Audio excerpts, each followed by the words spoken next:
계시록 7장 9절에서 12절 말씀입니다. 찾으신 줄 알고 제가 봉독해 올리도록 하겠습니다.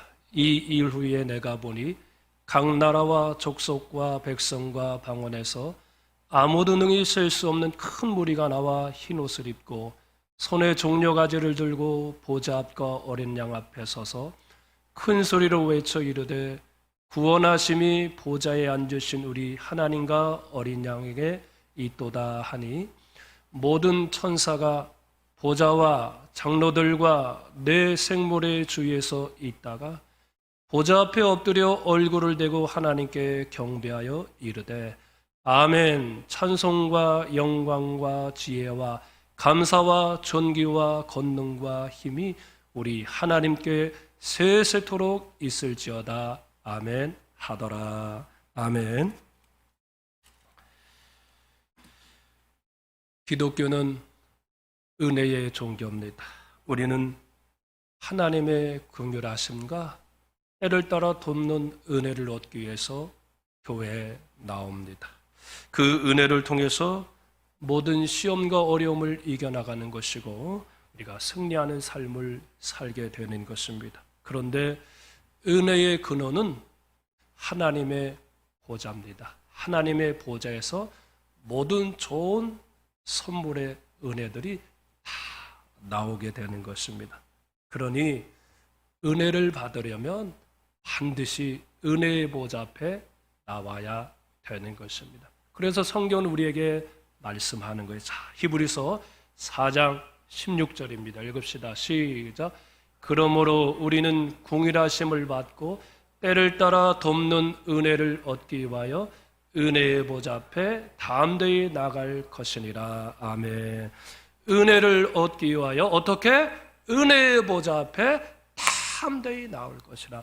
은혜를 얻기 위해서는 은혜의 보좌 앞에 나와야 된다라는 거예요. 샘에 가야 물을 깃는 것이고 공항에 가야 비행기를 타는 것이고 항구에 가야 배를 타듯이 은혜의 보좌 앞에 나와야 은혜를 받고 승리하는 삶을 살아갈 수 있다라는 거예요. 그러면 누가 이 보좌에 나올 수 있습니까? 아무나 나오는 것입니까?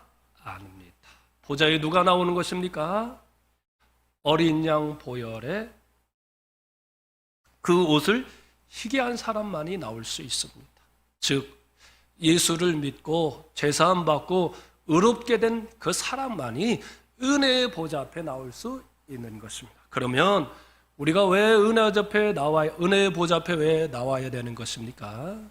하나님의 긍휼하심을 얻기 위해서입니다. 하나님의 긍휼하심은 뭡니까? 우리의 연약함을 하나님이 보시고 긍휼히 여겨주시고 불쌍히 여겨주셔서 도와주는 것을 말합니다. 여러분 한나 잘 알잖아요. 한나는 불행한 여인입니다.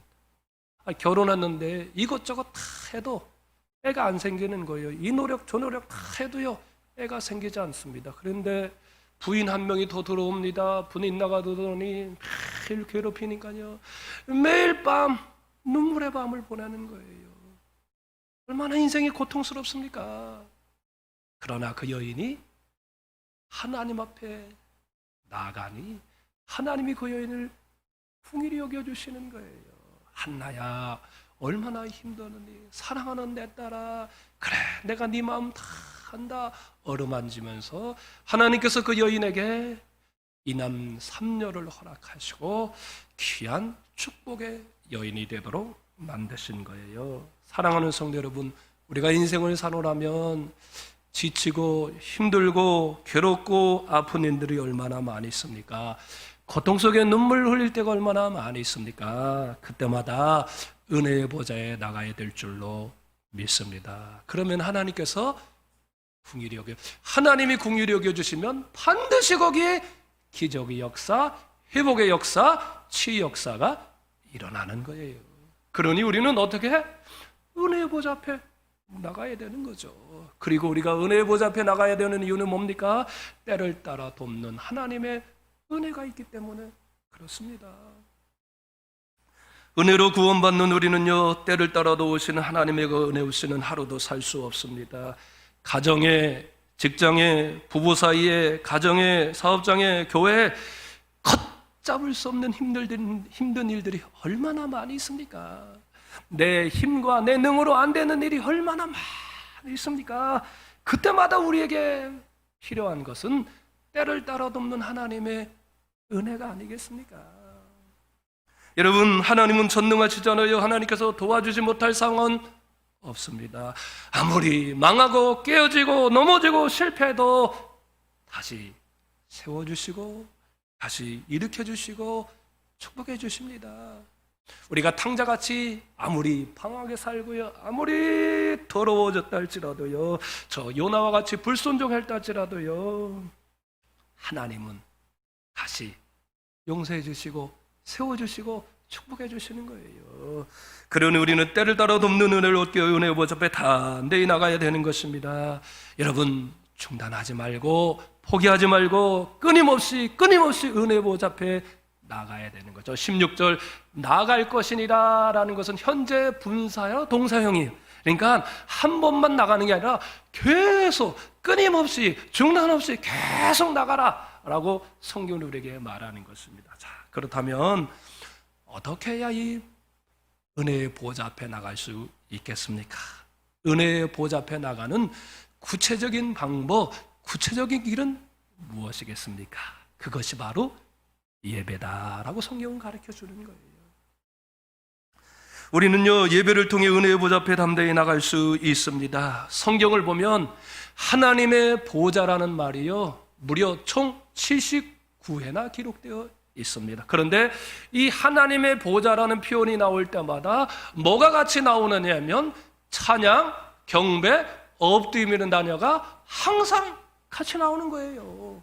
자, 우리 요한계시록 4장 10절 보겠습니다. 요한계시록 4장 10절 읽읍시다. 시작.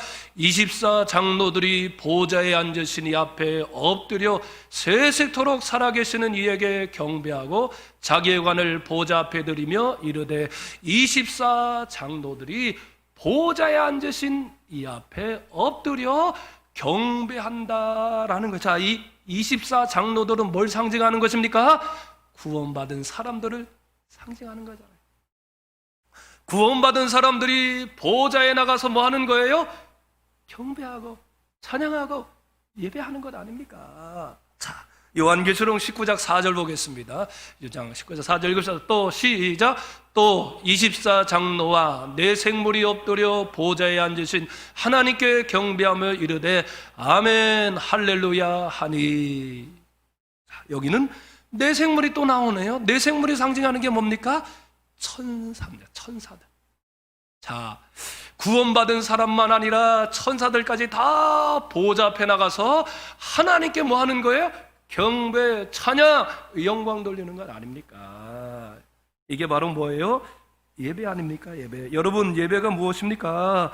하나님 보좌 앞에 나가 그 보좌 앞에 찬양과 영광과 존귀와 다 올려드리는 것, 그게 예배 아닙니까, 여러분? 자, 11절, 오늘 본문 11절도 마찬가지예요. 자, 11절 읽겠습니다. 11절 읽읍시다. 자, 오늘 본문 11절. 11절 없습니까? 네, 읽읍시다. 시작. 모든 천사가 보좌와 장로들과 네 생물의 주위에서 있다가 보좌 앞에 엎드려 얼굴을 대고 하나님께 경배하며 할렐루야. 모든 천사가 네 생물에 서 있다가 보좌 앞에 어떻게? 엎드려. 그러니까 보좌라는 말이 나오면 찬양, 엎드림, 경배라는 말이 함께 나오는 거예요. 자, 그러면 자, 생각해 봅시다. 이 하나님 보좌에, 이 보좌 앞에서 왜 찬양이 떠나지 않는 것입니까? 왜 하나님 보좌에는 엎드리고 찬양하고 경배하고 존귀와 영광을 올리는 이 찬양이 쉬지를 않는 것입니까, 여러분? 자, 하나님은 찬송 중에 거하시는 분이라는 거예요. 자, 성경 봅시다. 시편 22편 3절입니다. 시작. 이스라엘의 찬송 중에 계시는 주여, 주는 거룩하시나이다. 할렐루야. 이스라엘의 찬송 중에 거하시는 주여, 찬송 중에 거하시는 주여. 하나님은 찬송 중에 거하셔. 찬송을 떠나서는 하나님을 말할 수가 없는 거예요. 자, 하나님은 찬송 중에 임재하시며 은혜를 베풀어 주시는 거예요. 그 찬송 속에 위로가 있고 소망이 있고 힘이 있고 능력이 있고 축복이 있고 기적이 있습니다. 그러니 찬양이 얼마나 귀합니까, 여러분? 너무나 귀한 거예요. 그런데 찬양은 안 하고 예배만 드리는 사람들이 있지 않습니까? 그 사람들 신앙은요, 변질되는 거예요. 제가 예전 교회에서 부목사 생활할 때요, 제가 부교육자 있을 때 보니까 특별히 봉사 많이 하시는 분들, 또 일 많이 하시는 분들, 왔다 갔다 하시는 분들, 그분들 보니까요, 막 해서 준비 찬양 막 신나게 하는데, 막 은혜스럽게 하는데요, 다 다른 데가 있더라고요. 그리고 찬양 끝나니까 딱 앉아서 예배를 드는데요, 야, 그 사람들 보니까요, 심령이요, 다 죽어요. 심령이 죽더라고요. 아니, 찬양 속에 하나님이 임재하시고 찬양 속에 하나님이 은혜를 베풀어 주시는데 그 찬양은 하지 않고 말씀만 들으려고 하니까 심령이요, 메말라가는 거예요. 그래서 그분들이 교회에 문제가 생기더라고요. 제가 그래서 교육자 생활하면서 본 게 뭐냐, 깨달은 게 뭐냐, 아하, 찬양을 드리지 않는 사람들은 저렇게 되는구나. 시간이 가면 갈수록, 연수가 흐르면 흐를수록 심령이 점점 메말라가더라고요. 여러분, 봉사하시는 분들, 그리고 신앙생활 오래 하신 분들 조심해야 할 일이 있어요. 찬양을 내가 잘한다고, 또 내가 안다고, 또 내가 익숙한 거 한다고요, 찬양을 잘 안 부르는데요, 그러면 심령이요, 사막화가 되어져 가는 거예요.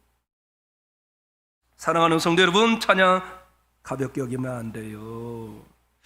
하나님은요, 찬양을 어떤 것보다도 기뻐하신다고요, 시편 63편 31절 말씀하셨고요, 하나님을, 우리 인간을 창조하신 목적도 찬양받기 위함이라고 이사야 43장 21절에 말씀하시고 계시고요, 우리를 구원하신 목적도 하나님의 영광을 찬송하려 함이리라 라고 에베소서 1장 6절에 말씀하고 있습니다. 찬양이 얼마나 중요합니까?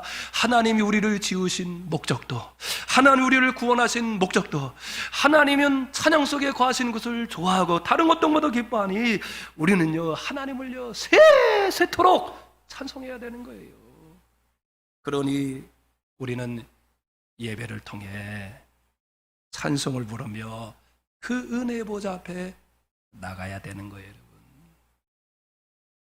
자, 그러면 누가 하나님 보좌 앞에 나가 이렇게 찬양과 영광과 은혜를 돌리면서 예배를 드릴 수 있겠느냐 이라는 거예요. 아무나 예배 드릴 수 있겠느냐 그렇게요.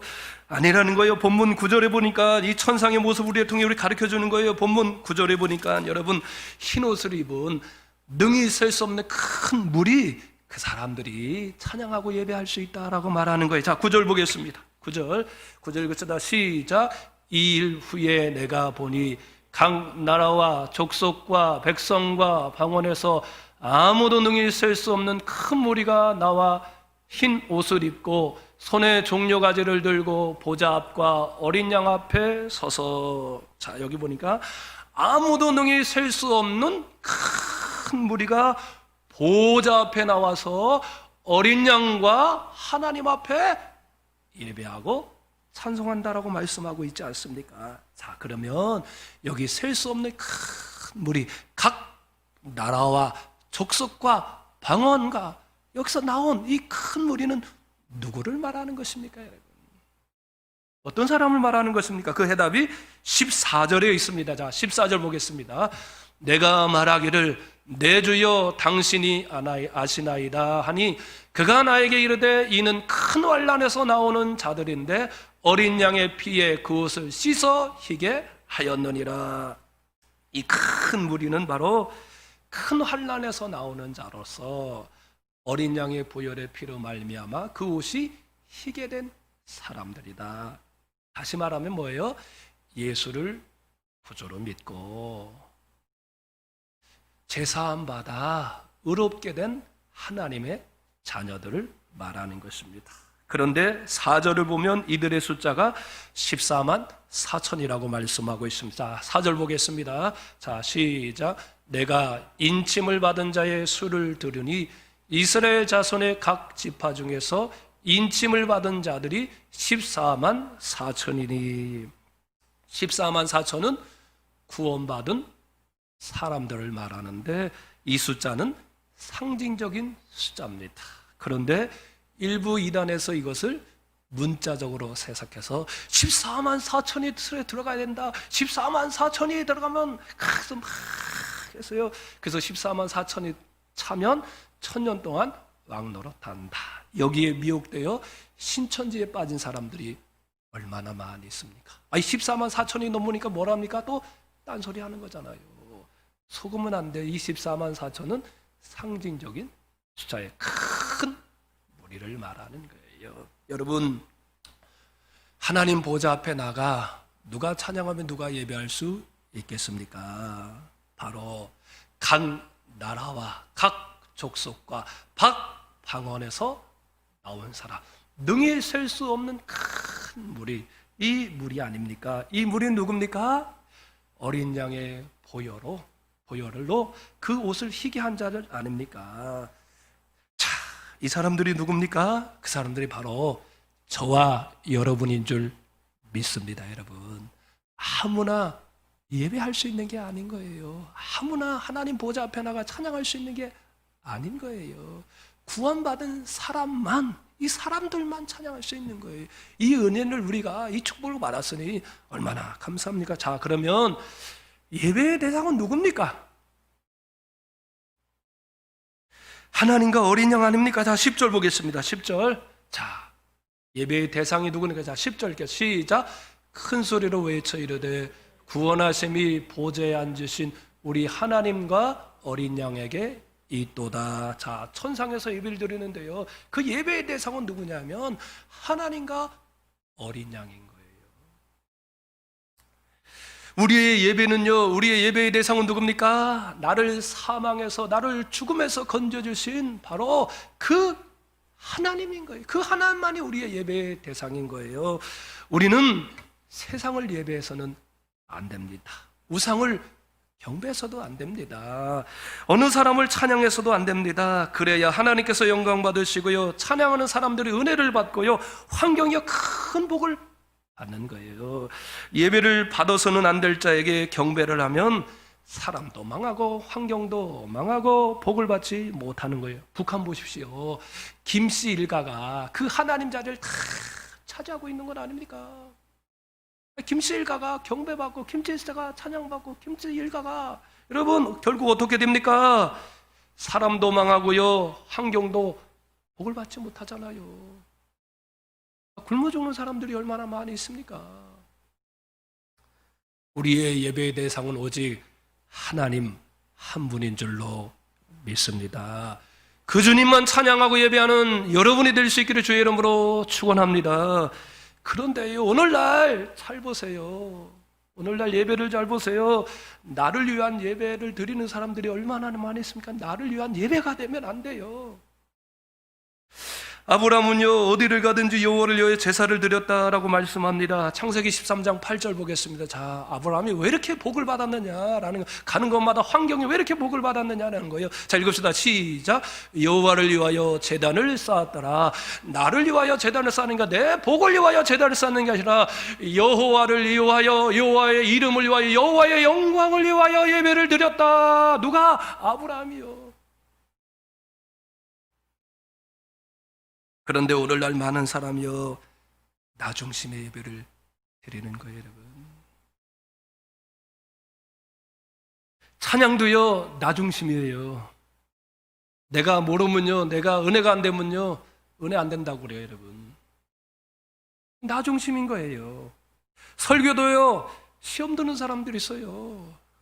오랜만에 교회 왔는데 목사님이 헌금 얘기를 왜 이렇게 하느냐고. 나 중심인 거예요, 나 중심. 부부싸움을 뭐 심각하게 부부싸움하고 교회 왔습니다. 빚쟁이에게 멋이 시달려서 교회 왔습니다. 그럴 때 찬양이요, 내 마음을, 감정을 어루만지는 찬양을 드리는 거예요. 그럴 때는요, 사람이 은혜를 받는 거예요. 은혜를 받아요. 그런데 그때 기쁨 찬양하면 찬양이 왜 그래? 은혜를 받지 못하는 거예요. 이게 다 뭐예요? 나 중심의 예배가 되는 거예요, 오늘날이요.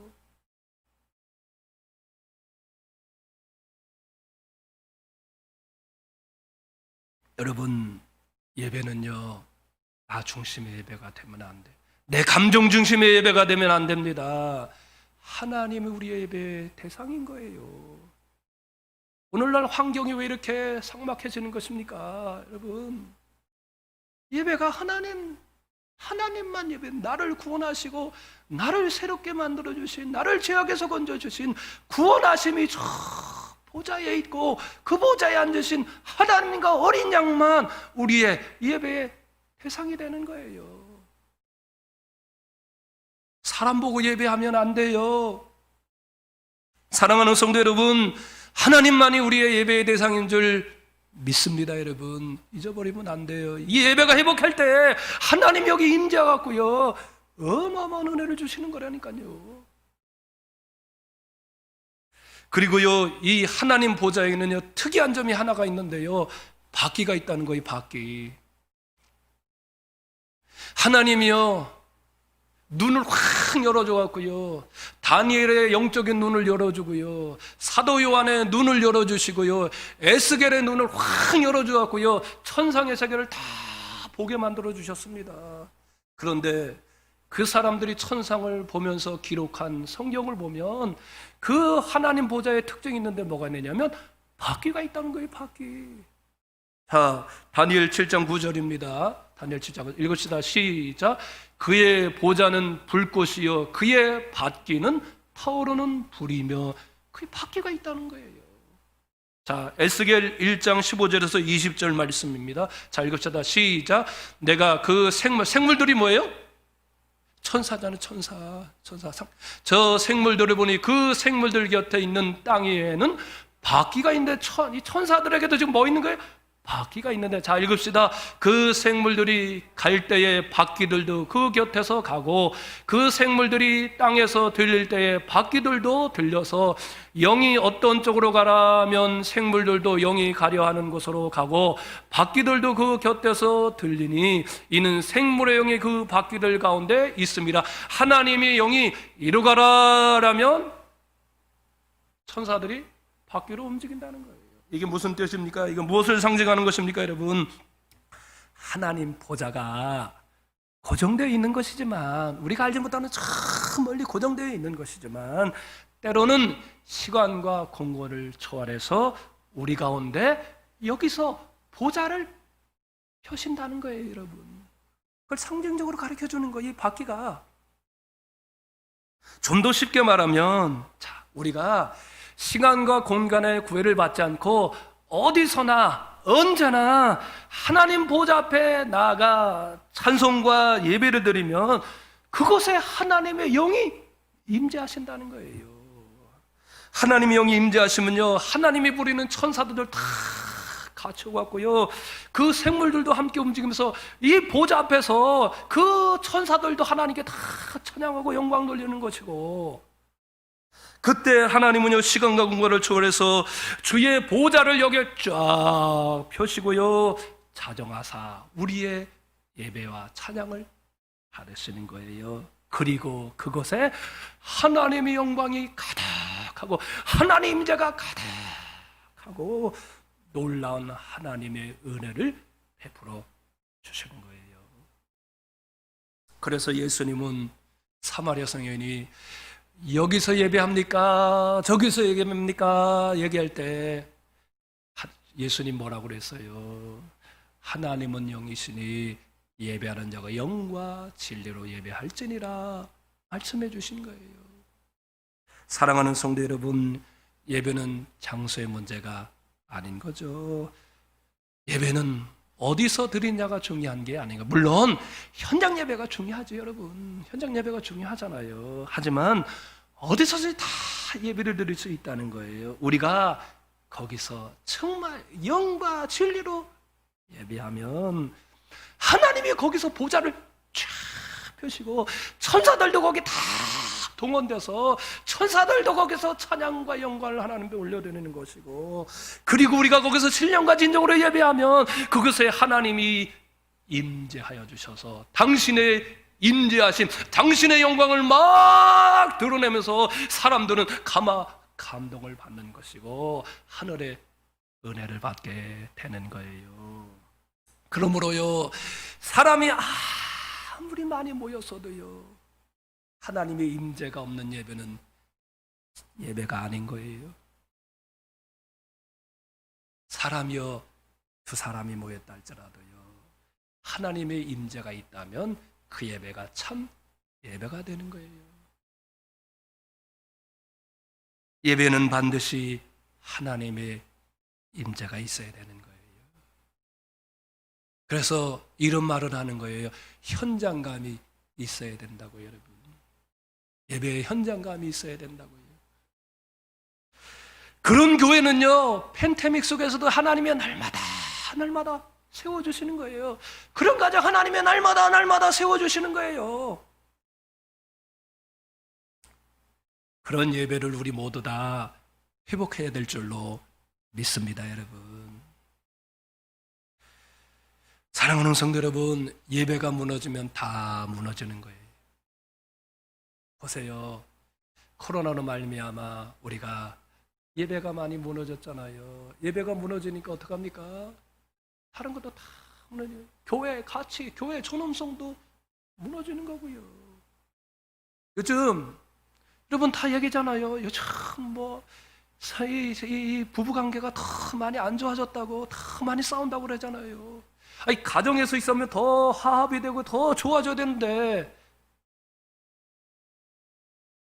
사람들은 어떻습니까? 예배가 이렇게 무너지니까 사람들이 더 살기 좋습니까? 더 얼마나 힘들어집니까, 지금? 저는요, 예배를 소홀히 하면서요, 하나님께 가까이 나간 자를 지금까지 한 번도 본 적이 없어요. 여러분, 목사도, 장로도, 권사도 신앙생활 아무리 오래 하도요, 아무리 성령의 발을 갑절을 받았다 할지라도요, 오늘 예배에 소홀히 하면 하나님과 멀어지는 거예요. 심령이 다 메마른 거예요, 여러분. 심령이 메마르면 삶도 메마르고 마음도 메마르고 삶도 다 메마르는 거예요. 성경은요, 하나님과 멀어지는 게 저주라고 말하는 거예요. 홈리와 피나스 예배에 소홀히 하니까요, 가정 무너지죠, 가문 무너지죠, 하나님의 영광 가서 다 나라도 무너지는 거 떠나가는 거예요, 여러분.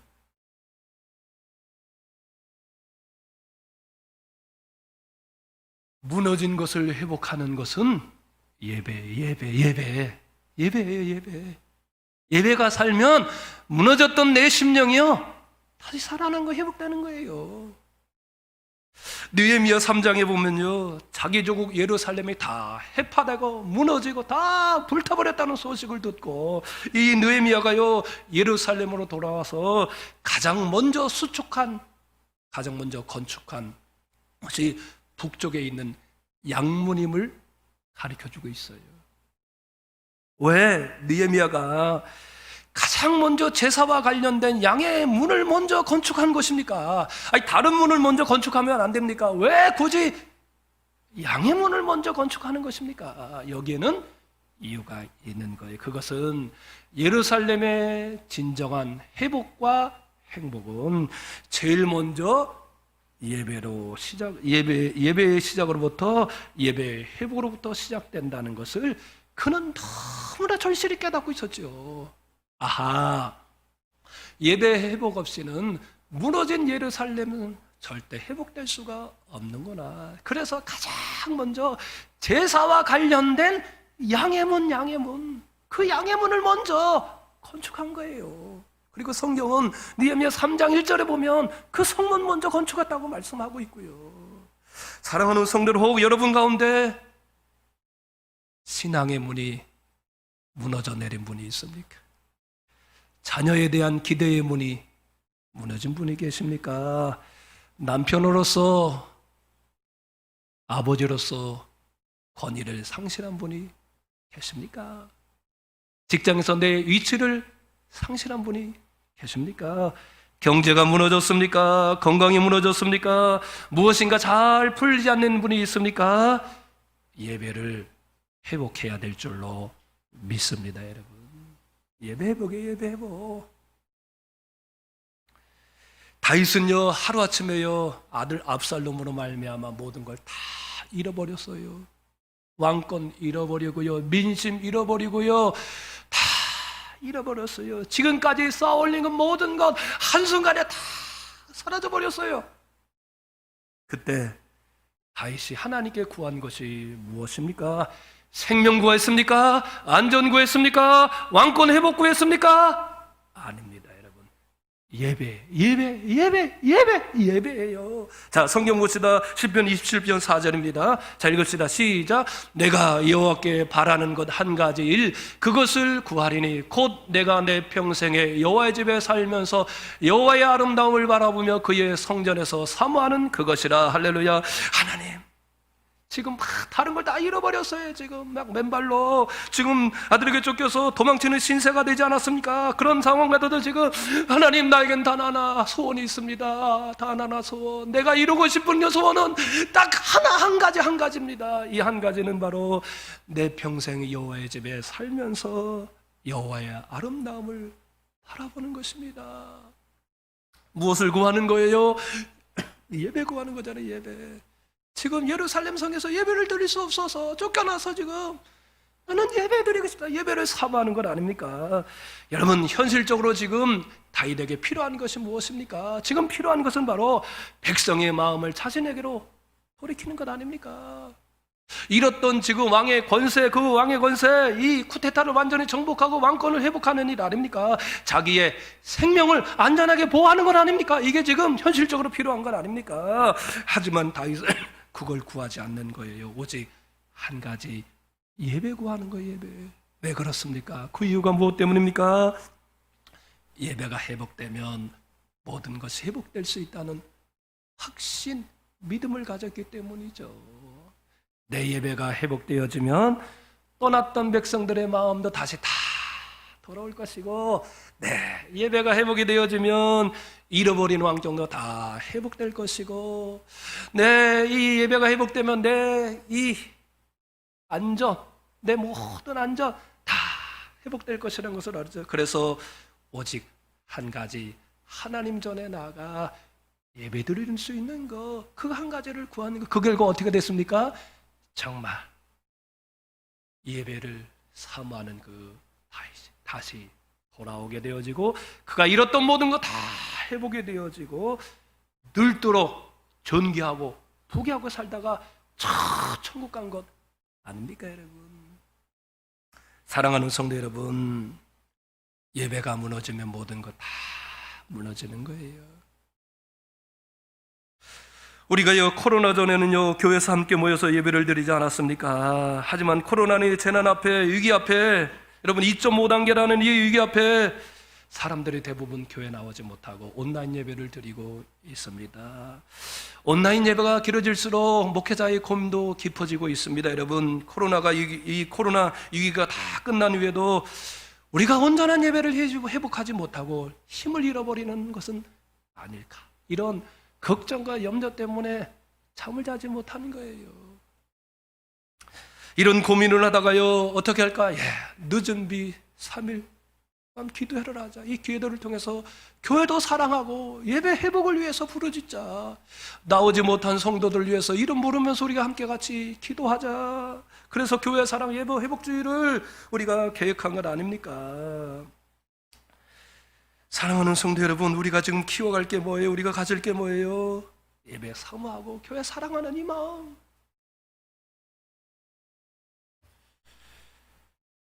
사랑하는 성도를 한번 살펴봅시다. 하나님, 지금 내 예배가 하나님의 임재가 있는 예배인가 한번 살펴봐야 돼요.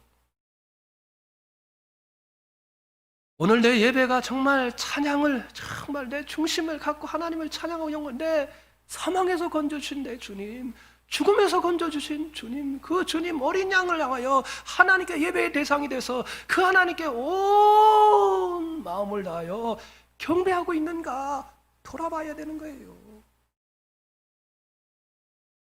나를 위한 예배는 아닌가 돌아봐야 돼요, 여러분. 나 중심의 예배가 아닌가.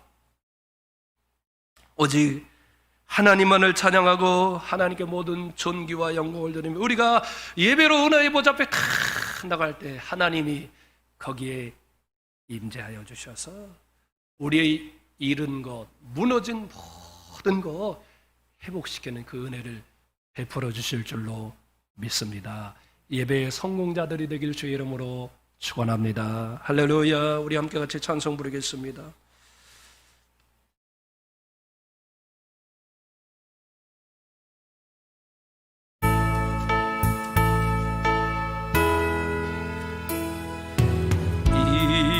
전직한 마음을 들어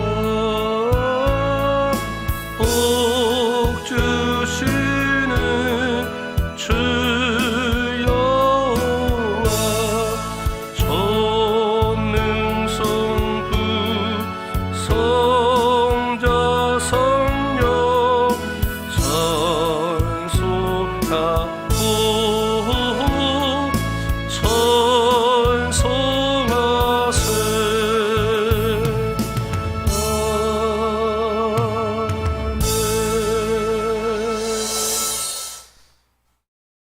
우리 함께 오늘 말씀을 가슴판에 새기면서 함께 같이 기도하는 시간 갖기를 원합니다. 여러분 눈 한번 감아 주시길 바랍니다. 제가 다시 한번 정리하겠습니다. 우리가 예배할 때 찬양이 얼마나 중요합니까? 하나님은 찬양 중에 거하시고 찬양 중에 임재하시는 하나님 아닙니까? 그리고 거기에 은혜를 내려주십니다. 찬양하지 않고 예배드리는 사람은 그 예배가 변질될 수밖에 없습니다. 하나님은 찬양을 그 무엇보다도 기뻐하십니다. 찬양할 때 임하십니다. 예배는 나를 위한 예배가 아닙니다. 나 중심의 예배가 아닙니다, 여러분. 나를 위한 예배가 아니라 하나님을 위한 예배입니다. 나를 건져주시고 나를 위해 십자가에 돌아가신 예수님이 우리의 예배의 대상인 것입니다. 그렇게 우리가 그분께 예배하면 이곳에 하나님이 보좌를 펴시고 이곳에 임하시고 우리의 모든 무너진 것 다 회복시켜주는 것 아닙니까? 여러분 가운데 무너진 것이 무엇입니까? 잃어버린 것이 무엇입니까? 하나님 오늘도 예배를 통해서 그 모든 것 회복시켜 주시기를 원하시는 거예요. 이렇게 기도하기를 원합니다. 하나님, 은혜 보좌 앞에 나아가 하나님께 예배하는 자가 되겠습니다. 나를 위한 예배가 아니라 하나님을 위한 예배를 드리겠습니다. 오직 하나님만 찬양하고 그 하나님께 모든 영광과 존귀와 찬양을 다 드리겠습니다. 하나님, 그런 예배를 드리겠사오니 주의 예배를 통하여 회복시켜 주옵소서. 가정에 무너진 모든 것들을 회복시켜 주옵소서라고 우리 함께 주여 한번 부른 다음에 우리 2분 동안만 같이 기도드리기를 원합니다. 주여 아버지 하나님, 우리를 하나님의 보혈의 피로 말미암아 우리를 구원하여 주시고 은혜의 보좌 앞에 나갈 수 있도록 도와주시니 고맙고 감사합니다. 하나님, 은혜의 보좌 앞에 우리가 나가기를 원합니다. 영과 진리 우리가 하나님 앞에 예배하기를 원합니다. 하나님만 주여 예배하기를 원합니다. 어린 양 예수만 우리 찬양하기를 원합니다. 주여 이곳에 보좌를 펴서 자정하여서서 우리가 드리는 예배를 받아 주옵시고 찬양과 경배를 주님 받아 주시기를 원합니다. 주여 이곳에 임자하여 주시 우리의 무너진 모든 것 회복시켜 주시기를 원합니다. 하나님 도와주옵소서. 하나님 도와주옵소서. 주여 역사하여 주옵소서. 건강이 회복되게 하여 주옵시고 물질이 회복되게 하여 주옵소서. 예수님의 이름으로 기도드리옵나이다. 아멘. 하나님 아버지, 영과 진리로 하나님을 경배하기를 원합니다. 마음과 중심을 다하여 하나님께 예배하며 그 주님께 찬양과 영광을 올려드리기를 원합니다. 주여, 이곳에 보좌를 펴서 자정하시고 우리가 그렇게 드리는 예배를 받아주옵시고 무너진 것들을 회복시켜 주시기를 원합니다. 하나님 관계가 회복되기를 원합니다.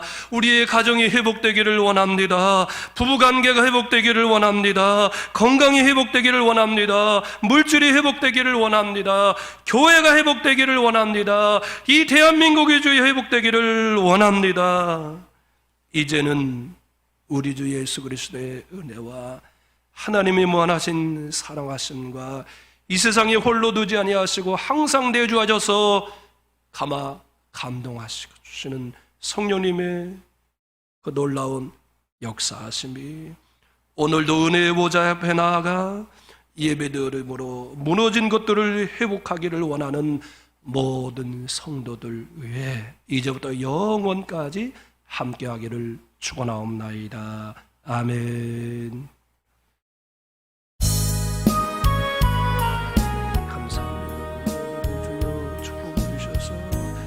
예배 회복이 이루어질 수 있도록 인도하여 주옵소서. 주여 도와 주옵소서.